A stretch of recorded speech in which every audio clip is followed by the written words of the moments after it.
ডিসেম্বরের প্রথমার্ধে সংসদ নির্বাচনের তফসিল ঘোষণা হবে বলে জানিয়েছেন প্রধান নির্বাচন কমিশনার এএমএম নাসির উদ্দিন। শনিবার বিকেলে বরিশালে আইনশৃঙ্খলা বাহিনী ও স্থানীয় সরকার বিভাগের ঊর্ধ্বতন কর্মকর্তাদের সঙ্গে মতবিনিময় শেষে একথা জানান তিনি। সিইসি বলেন, আওয়ামী লীগের সব কর্মকাণ্ড সরকার নিষিদ্ধ করেছে, তাই বিচার সম্পন্ন না হওয়া পর্যন্ত দলটি নির্বাচনে অংশগ্রহণ করতে পারবে না।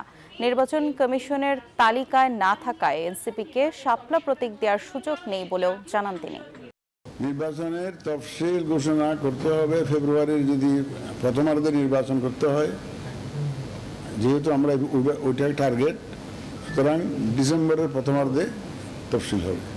আমাদের প্রস্তুতি যা চলছে, ফেব্রুয়ারির প্রথমার্ধে রমজানের আগে নির্বাচনের লক্ষ্য নিয়ে আমরা প্রস্তুতি নিচ্ছি এবং আমাদের প্রস্তুতি ইনশাল্লাহ একদম আমাদের অ্যাজ পার আওয়ার ক্যালেন্ডার চলছে। একটু 2-4 দিনে এদিক ওদিকতে হয়, এটা তো আমরা একটা কর্ম পরিকল্পনা ছাপিয়েছি একটা।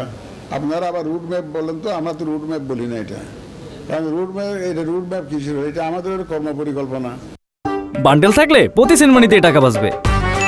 বিকাশ সেনমানি বান্ডেল কিনে জিতুন প্রতি লেনদেনে।